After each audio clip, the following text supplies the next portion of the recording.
बिस्मिल्लाहिर्रहमानिर्रहीम। अस्सलाम वालेकुम। Welcome to Arsh imperial academy. Arsh imperial academy में आपको खुशामदीद कहते हैं।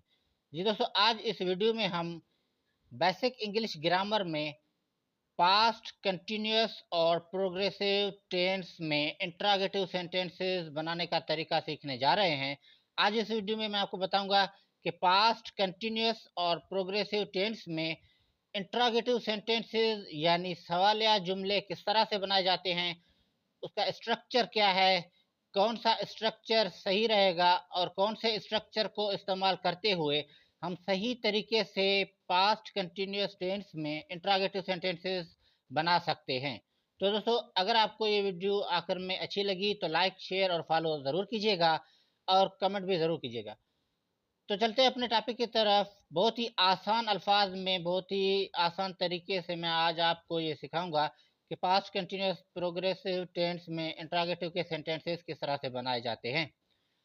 आज का हमारा टॉपिक है पास्ट कंटिन्यूअस, और पास्ट कंटिन्यूअस टेंस को प्रोग्रेसिव टेंस भी कहा जाता है। ये भी मैं आपको बता दूं कि पास्ट कंटिन्यूअस टेंस को प्रोग्रेसिव टेंस भी कहते हैं।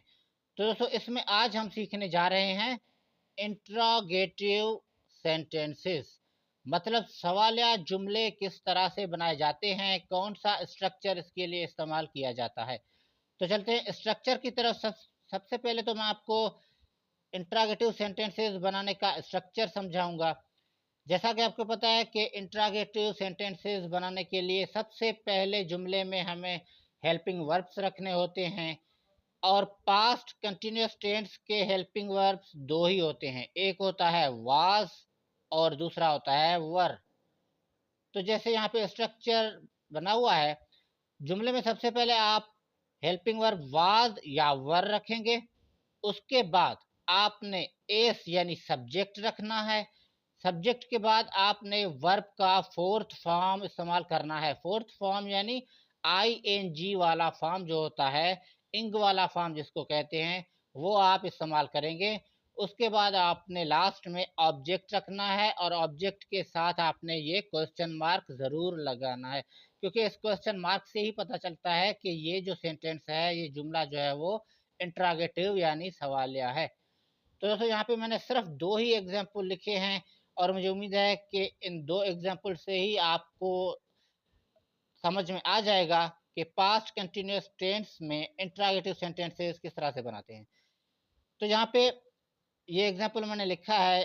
सबसे पहले हमने हेल्पिंग वर्ब वाज इस्तेमाल किया है, और वाज कौन कौन से सब्जेक्ट के साथ इस्तेमाल किया जाता है ये तो यकीनन आपको पता ही होगा, लेकिन एक बार फिर मैं आपको बता दूं कि अगर सब्जेक्ट के तौर पे आई, ही, शी, इट या फिर सिंगुलर नाउन हो तो फिर आप वाज इस्तेमाल करेंगे। अब जिस तरह से यहाँ पे ये सब्जेक्ट ही लिखा हुआ है, इसलिए मैंने हेल्पिंग वर्ब यहाँ पे वाज रखा है। सबसे पहले आपने वाज रखना है, उसके बाद सब्जेक्ट ही, फिर वर्ब का फोर्थ फॉर्म। अब जैसे फिलाए जो है, फिलाए ये वर्ब का फर्स्ट फॉर्म है, और लास्ट में अगर आप आई एन जी मिला देंगे तो फिर ये वर्ब का फोर्थ फॉर्म यानी इंग वाला फॉर्म बन जाएगा, फ्लाइंग बन जाएगा। और उसके बाद आपने ऑब्जेक्ट रखना है। ऑब्जेक्ट के बाद आपने ये क्वेश्चन मार्क ज़रूर लगाना है। अब ये सेंटेंस किस तरह से बन गया? Was he flying A kite. Was he flying A kite. अब इसका मतलब क्या है, इसकी मीनिंग क्या है? इसकी मीनिंग हुई, क्या वो पतंग उड़ा रहा था? क्या वो पतंग उड़ा रहा था? ये एक किस्म का सवालिया जुमला बन चुका है। अब नीचे मैं आपको बता दूं कि हेल्पिंग वर्ब जो वर हम इस्तेमाल करेंगे वो कौन कौन से सब्जेक्ट के साथ इस्तेमाल किया जाता है, आपको यकीन पता ही होगा, लेकिन एक बार फिर मैं आपको रिमाइंड करता चलूं कि वर जो है वो हमेशा वी, यू, दे, या फिर अगर प्लूरल नाउन हो यानी इसम जमा अगर सब्जेक्ट के तौर पे इस्तेमाल किया गया हो, तो फिर आप ऐसे अल्फाज के साथ हमेशा हेल्पिंग वर्ब वर ही इस्तेमाल करेंगे पास्ट कंटिन्यूअस या प्रोग्रेसिव टेंस में। तो जैसा कि यहाँ पे आप देख सकते हैं कि सब्जेक्ट के तौर पे दे लगा हुआ है, और दे के साथ हमने वर इस्तेमाल किया है। अब यहाँ पे हमने जुमले में सबसे पहले हेल्पिंग वर्ब रखा है क्योंकि ये इंट्रोगेटिव सेंटेंस है।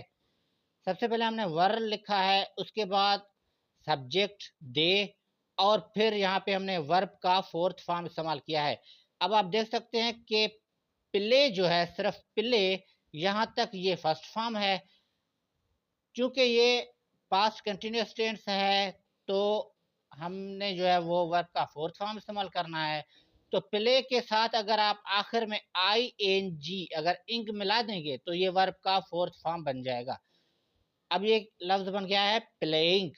उसके बाद ऑब्जेक्ट, ऑब्जेक्ट क्या है? क्रिकेट, और ऑब्जेक्ट के साथ ये क्वेश्चन मार्क। अब ये जुमला किस तरह से बन गया है? Were they playing cricket? Were they playing cricket?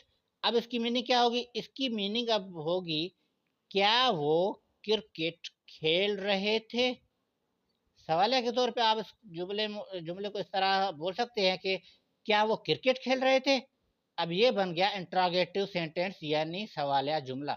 तो दोस्तों, पास्ट कंटीन्यूअस या प्रोग्रेसिव टेंस में जितने भी सेंटेंसेस हैं, अगर आप उनको इंट्रोगेटिव यानी सवालिया में तब्दील करना चाहते हैं, तो उसका स्ट्रक्चर आपने यही इस्तेमाल करना है कि जुमले में सबसे पहले आपने हेल्पिंग वर्ब रखना है, फिर आप वाज या वर वो सब्जेक्ट देखने के बाद ही इस्तेमाल करेंगे।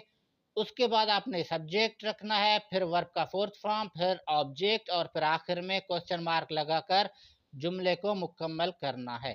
तो दोस्तों, मुझे उम्मीद है कि आपको अच्छी तरह से समझ में आ गया होगा कि पास्ट कंटीन्यूअस या प्रोग्रेसिव टेंस में जितने भी जुमले हैं उनको इंट्रोगेटिव में यानी सवालिया में किस तरह से तब्दील किए जाते हैं। तो दोस्तों, अगर आपको ये वीडियो अच्छी लगी तो लाइक, शेयर और फॉलो ज़रूर कीजिएगा और कमेंट करके ज़रूर बताइएगा कि आपको ये वीडियो कैसी लगी। अब तक के लिए इतना ही। अपना ख़्याल रखिएगा। अल्लाह हाफ़िज़।